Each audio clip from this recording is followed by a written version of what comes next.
The big part of this video course will be dedicated to volume profile. This is probably the most important part of this video course, so I'll make my best to explain everything in detail and give you a lot of examples and thorough explanation of everything the volume profile is good for. At first, I'll do a brief introduction of the volume profile.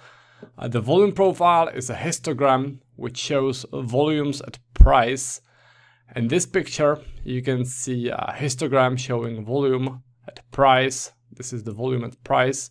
At every price level, there's a volume bar which shows you how many volumes get traded at every price level.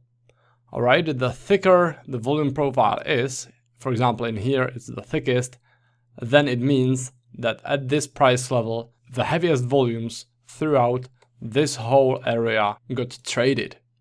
The volume profile doesn't count pending orders, only actual trades that happened. If compared to volume at time, then this is the volume at time. This shows you at what times given volumes were traded. This is also pretty handy, but volume at price, in my opinion, is much more important. It gives you much more information. So the first thing you should remember about volume profile is that when the volume profile is thick, then heavy volumes were accumulated at this price level. So in this place, at those price levels, heaviest volumes throughout this whole area got accumulated. If the volume profile is thin, then there were only low volumes. So for example, in here, the profile is thin, which means that at those price levels, there weren't that many volumes created or traded. Alright? The reason why a volume profile is so important is that you can track big financial institutions using the volume profile. And as it's written here, big financial institutions dominate and manipulate markets. Those institutions move the price. If you look at this picture, then those are 10 biggest banks, 10 biggest currency traders in the world. And if you count their market share, then you can see that it's absolute majority of all the markets. So 10 banks control absolute majority of all the volumes that are traded every day. And with volume profile, you can track those institutions. You can track their trading volumes because those are the guys who place most of the trades, who create most of the volumes in the markets. So when you look at volume profile, and the volume profile is thick at some place, which means that there are a lot of volumes, this means that those big financial institutions who move and manipulate the markets are active there and that they are entering their positions there. So that volume profile is that important because it shows what the institutions are doing. It shows us where their positions are. And speaking about those banks and big financial institutions, it's not just about currencies, you know. This is Bitcoin chart, Bitcoin wealth distribution. And basically what this chart shows is the same situation as I showed you in the previous picture. And the most important thing it tells us is that 4.11% of addresses owned over 96% of all Bitcoins. So only 4% own 96% of all Bitcoin. On the other hand, almost 96% of addresses own 3.47% of Bitcoin. What this means is basically the same thing as in the previous picture. Majority of people own only a small piece of all the asset, and a very small percentage of people or companies, whatever, own absolute majority of the asset, in this case 96%. So while the institutions move and manipulate the price, they manipulate the game. And it's not just Forex, not just currencies, not just cryptos, it's also futures, stocks. It's just the same for every trading instrument. And that's why you can use volume profile for any trading instrument, because the logic is still the same. You are tracking the big institutions that move and manipulate the prices. Alright, so now you know what volume profile is and what it tells you. You also know why it is so important. And now I would like to show you a difference between volume profile and market profile, or the TPO. In the left picture, this is the volume profile. The right picture shows a market profile. The volume profile shows exact volumes at given price levels. So it's volume data. If you look at the right picture, which shows the market profile or the TPO calculation, then for calculation of this profile, you don't use volume data. The only thing used for calculation of this is the price and time. And the basic logic behind the TPO calculation is that the longer the price stays at some price level, then the TPO calculation expects that a lot of volumes were traded there. So, for example, in this place, the price stayed at those price levels for quite some time.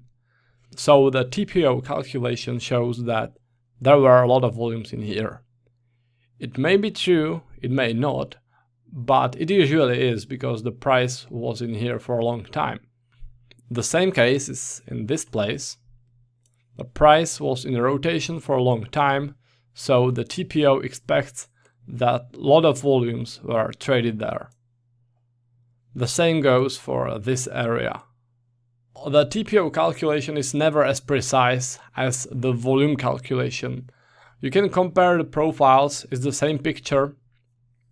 As you can see, the volumes are heavy in this area, but the TPO is not as precise as the volume calculation.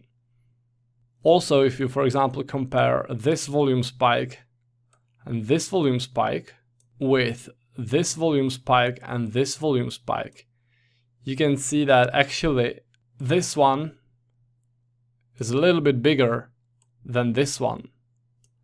If you look at the right picture, then it's a bit different. This one is bigger than this one. So the TPO calculation is not that precise as the volume profile. That's why I prefer using volume profile. However, the TPO calculation comes handy in situations when you don't have access to volume data, when you only have price action data, you only have price and time. In this case, the TPO is the only calculation you actually can use. So for example, if you don't have volume data for some trading instruments, sometimes for example for Bitcoin or for stocks, then you can use the TPO calculation and it will work even though you don't have the volume data. Also, if you use higher time frames like 4-hour charts or daily charts, then the difference between a volume profile and market profile is less significant. Alright, so for example, if you go to daily charts and you analyze stocks with the TPO calculation, then it looks very similar to if you use volume calculation. Alright, so that's the distinction between volume profile and the market profile, or the TPO calculation. And this is basically the end of this introduction video, but I prepared a little bonus for you if you are interested in how the TPO profile is calculated, how it is made. Then this is a little demonstration of it. This is demonstration of two candles, candle 1 and candle 2, and from those two candles you create this TPO profile. You sort of shift those candles together so they form a histogram, and at this place where the candles overlapped, the TPO is the thickest. Alright, so this part of the lower candle is moved in here, so it looks like this in this picture. Alright, this is how TPO profile is made. That's why you don't need volume data for a TPO profile. It's created simply by using candles. One more example. Candle 1, candle 2, candle 3. And from those candles, if you sort of move them to the left, this part goes in here, this part goes in here, and this part goes in here, then it will create this TPO profile. The TPO profile will look like this. That's how TPO works. You don't really need to know this. It's only if you are interested how it's calculated. As I said, the volume calculation is much more important for me than the TPO calculation. It's much more precise. So I always prefer this one to this one. Alright? Because with volume profile, you are working with real volumes. Alright, so that's for the introduction video, and I'll see you in the next one.